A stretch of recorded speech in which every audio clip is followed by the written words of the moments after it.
在咧热天时啊，随身的电风真侪人用，却因为这种产品俗、真快淘汰，红叫做是快科技，颠倒是造成浪费。根据统计，干那2024年全英国就拼买5亿9千万件的快科技产品，甚至有一个物件是连用拢无用过，就已经拼到粪扫场啊！北极熊是热甲伫边角顶面滚流，海边啊也全拢是人，路上民众是一直会亏损。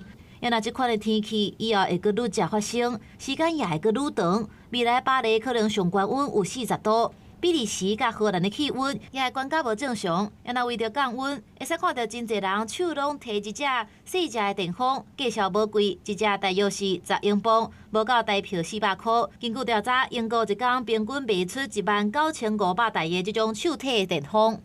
Because people think that they'll cool you down. They don't, they just push around hot air.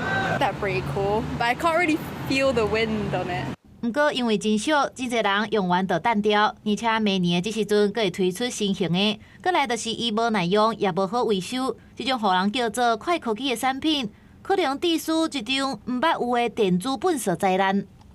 What do you do with it afterwards? I mean, it looks trash, so it becomes trash. With the UK heat wave, as we know, it can come and go in a flash, and you won't have wanted to spend a lot of money on staying cool. Some of mine I've had since 2023. There's no need to dispose of them after you've used them for one summer. Just pop them away in a cupboard, drawer, whatever, and get them out the next year.